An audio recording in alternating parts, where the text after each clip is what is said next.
there. We're going to spend some time today talking about political competition in Mexico. I'll walk you through the party system. We'll talk about the results of recent presidential elections starting in the year 2000. And then we'll talk a little bit about civil society and the media. So to characterize Mexico's party system in an overly simplified way, there's basically 2 or 3 phases that we're considering in the period covered by this course, depending how you want to characterize the major transition that happens in 2018. The first phase is the period of one-party rule under the PRI, the Institutional Revolutionary Party. That should be pretty well familiar to you by now, but we'll talk a little bit about how it's sustained and how it ends. That lasts from 1929 up until the year 2000. Starting in 2000 with the victory of Vicente Fox of the PAN in the presidential election, Mexico enters an era of multi-party democracy. There are basically 3 different and ideologically distinct political parties contending for power. They're going to contest both presidential and legislative elections. They're going to contest at the national and the local level. So we'll talk about the ideologies of those 3 parties. And then in 2018, depending how you see it, we have either the beginning of a completely new era in Mexican political competition that's dominated by a new party, and by a new leader, or we have just a temporary blip on the radar. Too soon to say, but I'll tell you about that today as well. So let's start with the period of one-party rule. As you know, for the 71 years prior to the 2000 presidential election, a party called the PRI, that's the Institutional Revolutionary Party, maintains control of almost all elected offices in Mexico, despite the existence of a constitution, which is written to provide for a competitive multi-party democracy. So how does the PRI do that? A couple of basic answers to that question.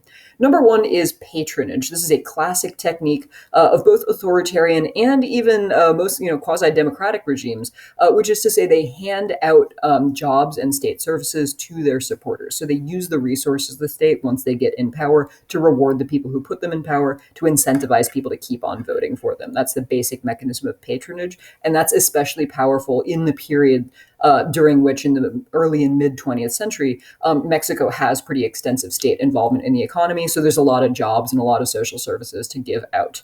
Number 2 is corporatism. That's a different interest group strategy. We've talked about this before, in which the PRI creates mass organizations for workers, for peasants, for the middle class, and basically tries to organize civil society in order to both incorporate input from citizens into its own decisions. This is not a totally repressive system, but also to crowd out independent civil society organizations to make sure that when people are exercising political participation beyond the electoral process, that they're doing it in a way that is accessible to and manageable by the PRI.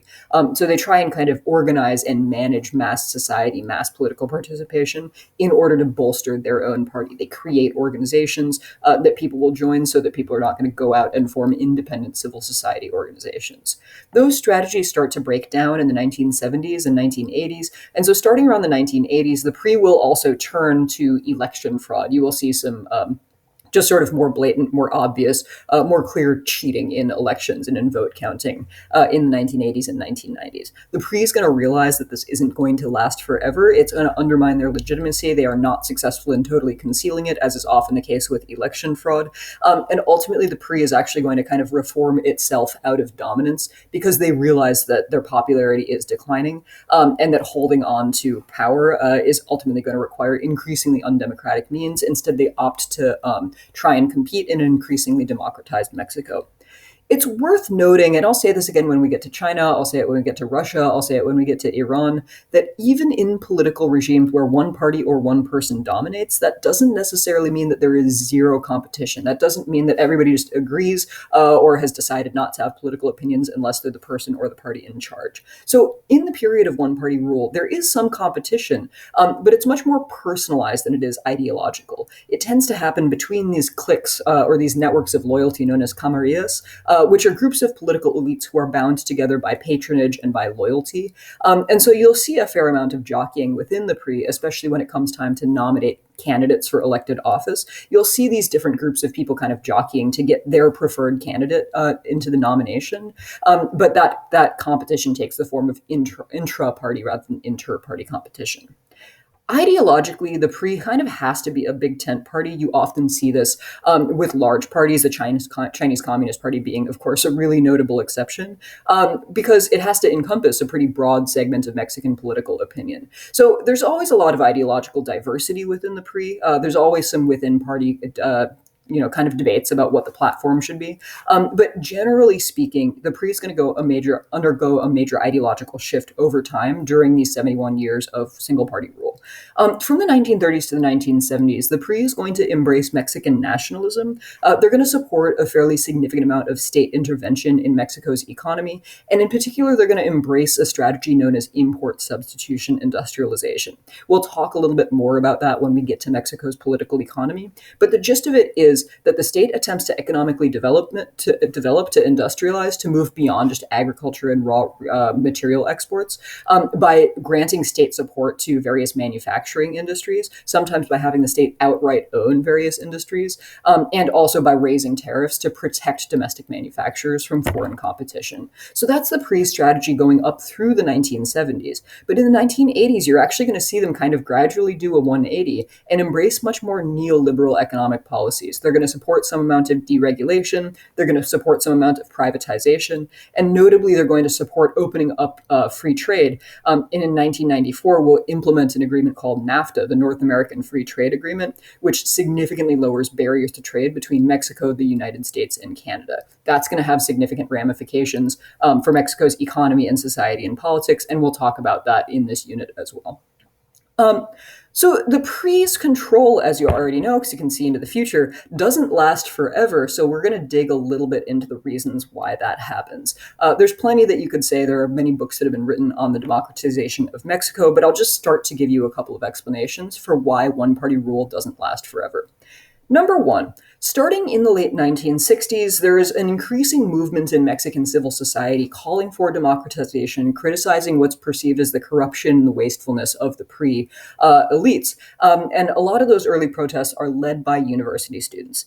In particular, in 1968, Mexico City is set to host the Olympic Games. If you've seen the iconic image of American athletes raising the Black Power fist on the medal stand, you have an image in your head of the Mexico City Olympics in 1968. But domestically, those Olympics are more significant because they're actually this huge political flashpoint for the student movement. A lot of protesters in Mexico perceive hosting the Olympics as a giant waste of money, as is often true with the Olympics. There's all these cost overruns, there's accusations of corruption in the bidding and the construction process, and a lot of people start saying, this is really just a way for the PRI to show off to other elites around the world instead of spending money on actually making poor Mexicans' lives better.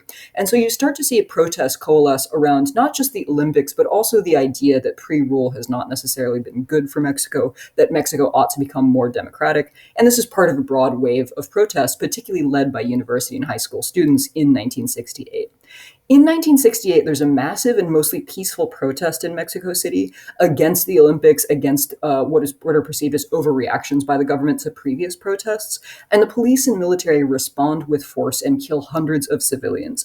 And that, in many people's minds, marks the beginning of this more massive movement of questioning the PRI and ultimately resisting the PRI. This is going to deal a significant blow to the legitimacy of one-party rule. As I've said, in the 1970s, 1980s, 1990s, the PRI's popularity declines, not just for these political reasons, not just because of the aftermath of these student protests and repression, but also because Mexico is going to undergo a series of economic crises. And so the result of that is that the PRI is going to have to turn to election fraud in order to keep itself in power.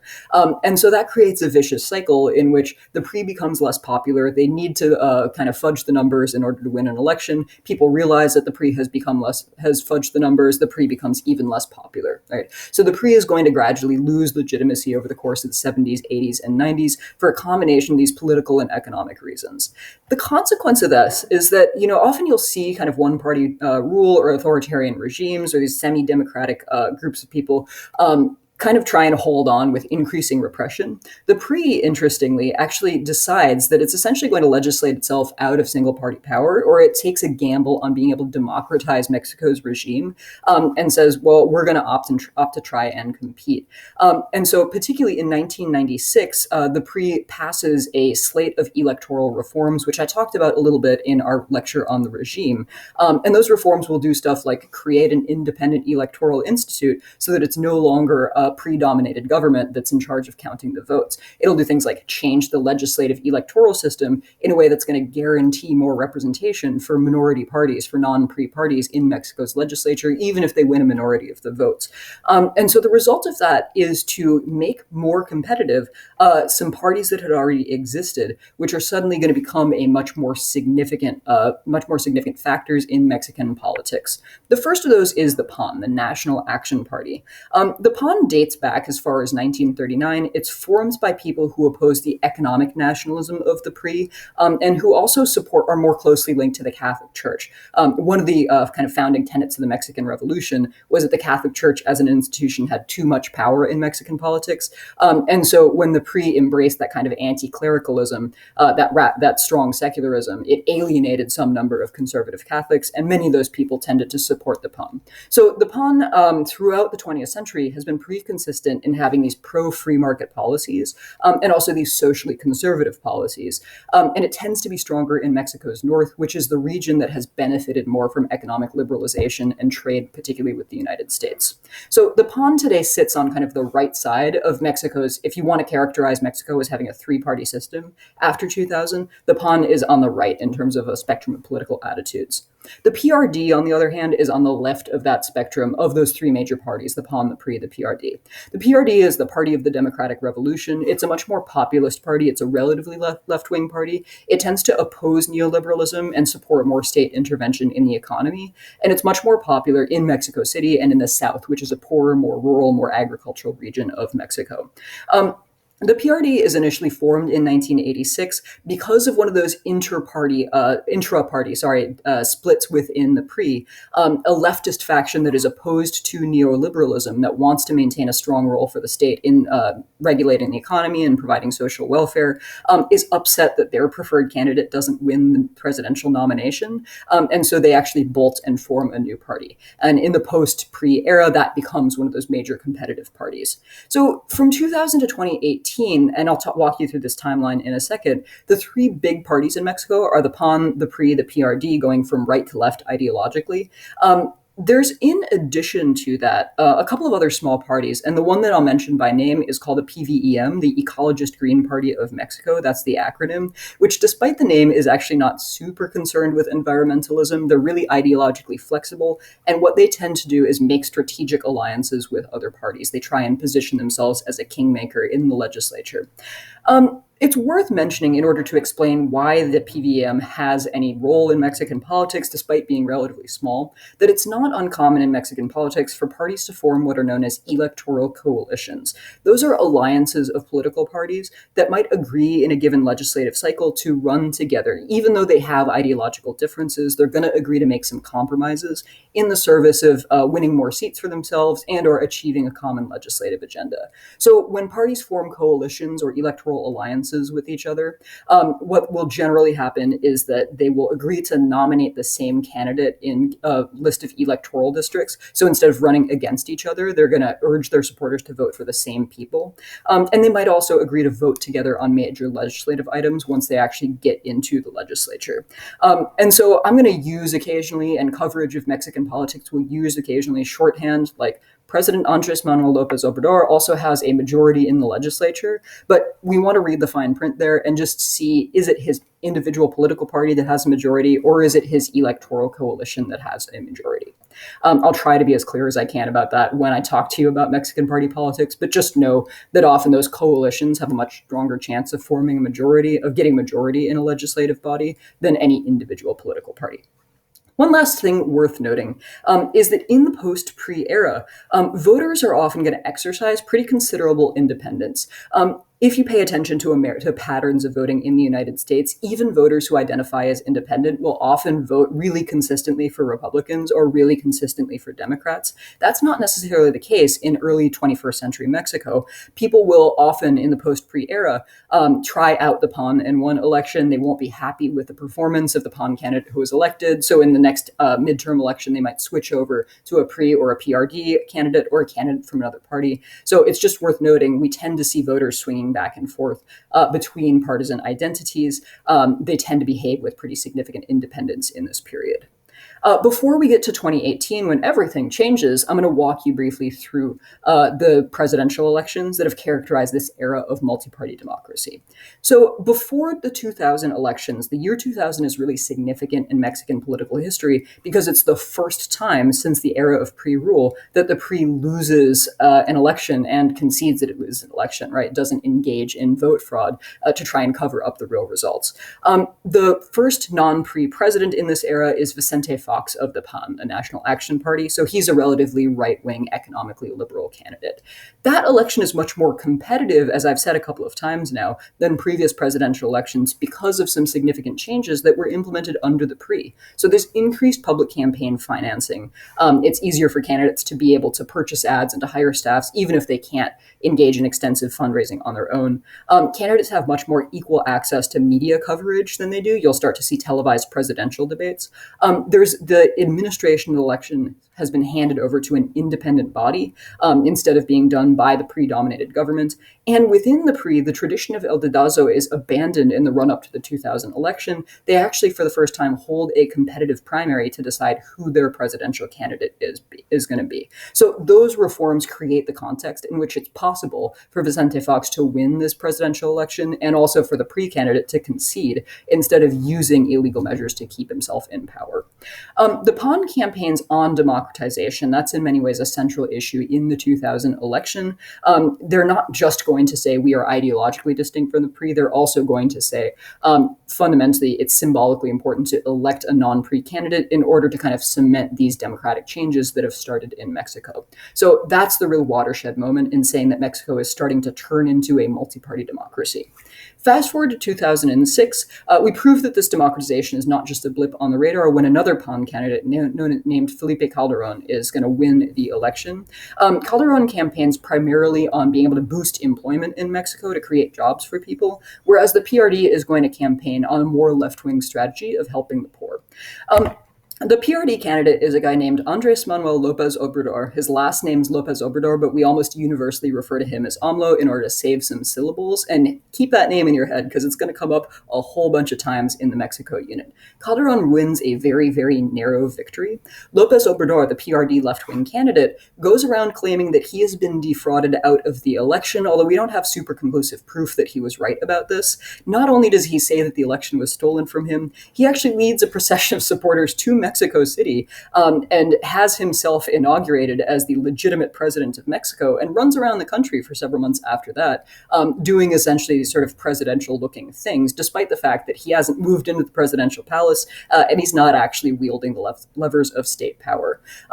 That's going to galvanize a significant degree of political involvement in Mexico. It's also going to lead a lot of people to be fairly critical of López Obrador because you might argue that it's politically destabilizing when somebody loses an election and then goes around claiming to have won. But keep him in the back of your head because he's going to make a reappearance. In 2012, there's yet another three-way contest. This is the third time in a row when a presidential candidate is going to win the election with a plurality but not a majority of the national vote. But partisan control of the presidency is going to change when Enrique Peña Nieto of the PRI wins that election.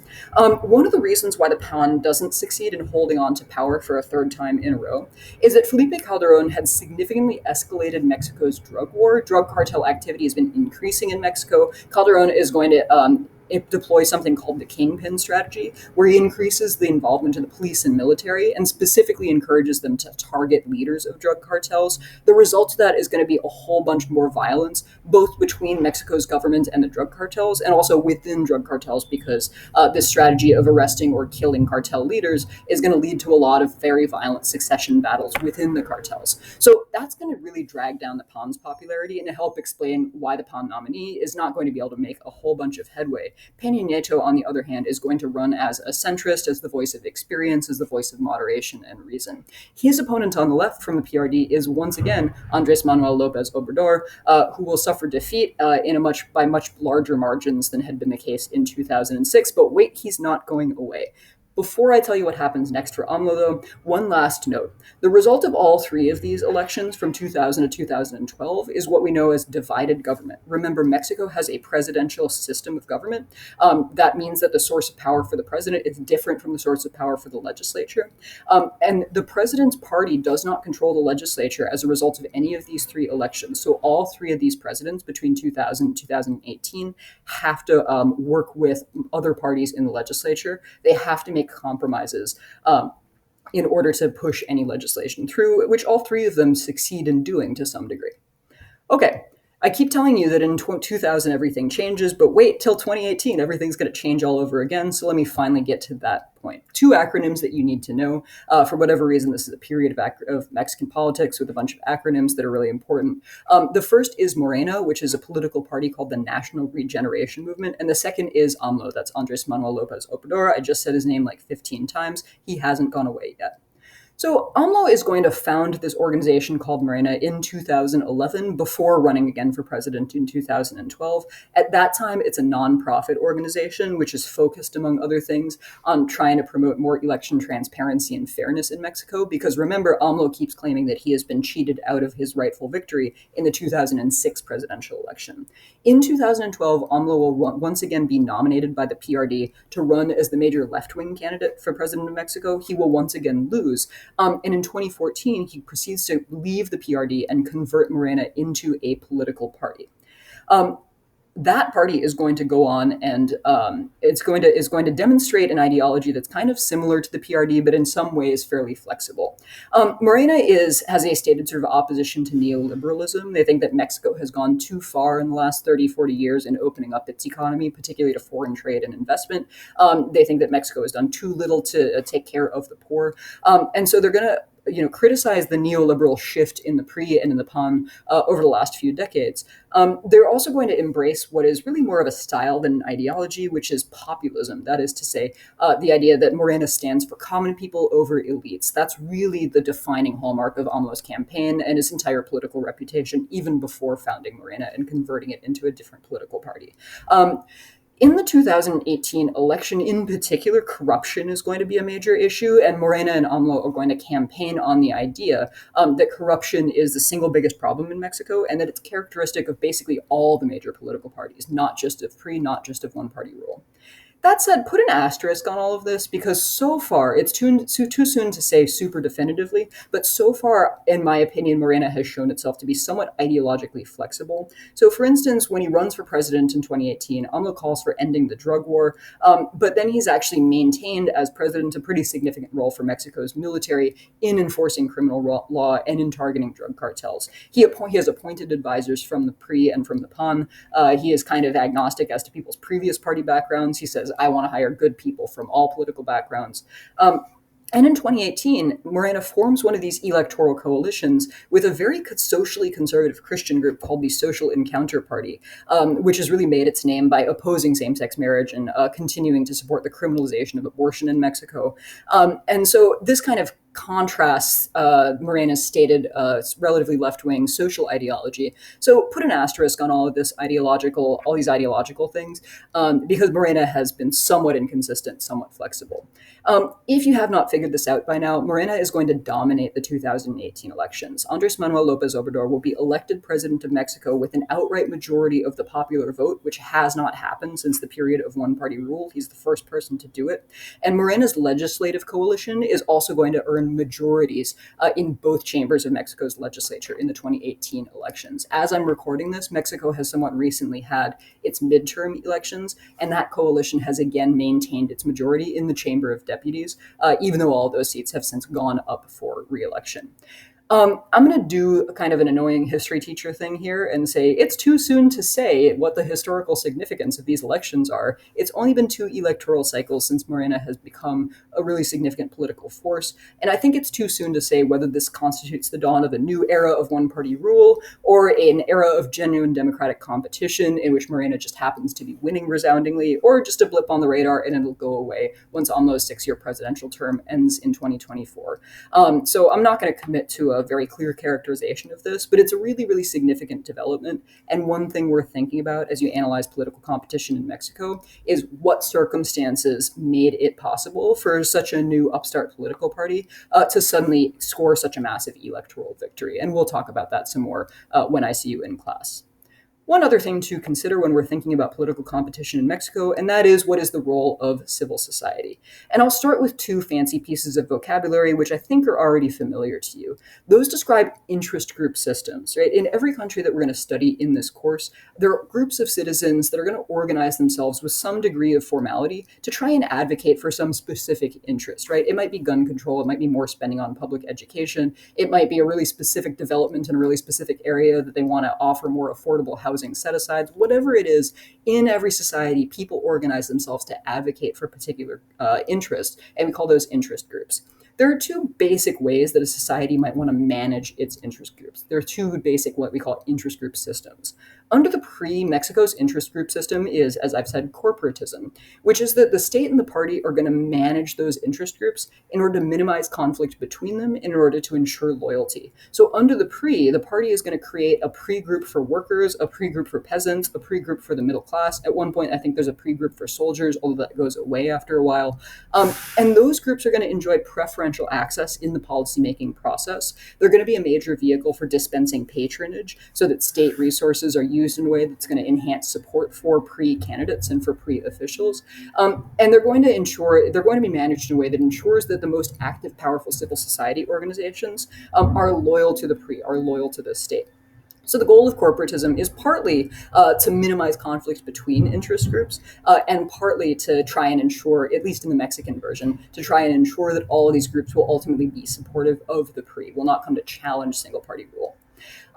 However, as Mexico has democratized, its interest group has shifted to an alternative model that we call pluralism, which is when basically as many interest groups as want to form themselves can compete for influence, for access, and for their policy preferences. So over the last 40 years in Mexico, you've seen an increase in the number of interest groups, in the independence of interest groups, and the degree to which they compete with each other for public support and for access to lawmakers to get what they want done. Civil society organizations have emerged at a variety of different points in Mexican politics. Starting in the 1970s, the pre-government tried to kind of increase the degree of state intervention in the economy, and this actually alienated Mexico's business community. So you started to see business organizations start to organize against the PRI, start to become a little more independent of the PRI as a result of this. And the PRI's shift towards neoliberalism in the 1980s and 90s is not actually going to be enough to rein in these business organizations. So business groups, groups of organized entrepreneurs are going to be one element that contributes to the decline in the PRI's popularity and legitimacy towards the end of that period of one-party rule. Similarly, labor unions historically have been really strong supporters of the PRI, but as Mexico has democratized, those unions have become increasingly independent. There's more competition among Mexico's labor unions. The liberalization of the economy has reduced the power of some of Mexico's labor unions, and so they are no longer as strong a source of support for the PRI as they were, 50 or 70 years ago. Last thing to note for this lecture, and that is the role of Mexico's media. Under the PRI, there was really limited competition, partly because the state regulated the media sector pretty extensively, so there just weren't a ton of television or newspaper or radio outlets for people to consume their news from, but also because the PRI made some strategic decisions like buying gigantic quantities of advertisements from Mexico's various media outlets, for instance, that ensured that those media outlets were generally going to be loyal to the PRI. They weren't going to be super critical of the government or of the PRI's candidates. That said, in the last few decades, privatization in Mexico's media and the decline in the general power of the PRI has led to much more diverse viewpoints. One other factor contributing to that, of course, is the expanding use of the internet and of social media in Mexico. So people now have a lot more options for where to get their news, some of which are no longer nearly as loyal to the PRI as they were several decades ago. One continuing challenge worth noting, and as we talk about the drug war in Mexico, we'll continue coming back to this point. One continuing challenge to the independence and the success of Mexico's media is an ongoing epidemic of violence against journalists, in particular, journalists who report on drug cartels and journalists who expose official acts of corruption are very frequently the victims of acts of violence or intimidation, up to and including targeted assassinations in Mexico. And so that's one significant source of continued challenge to the independence and the vitality of Mexico's media. That's all for today. I will leave it there, and I'll see you soon. Thank you.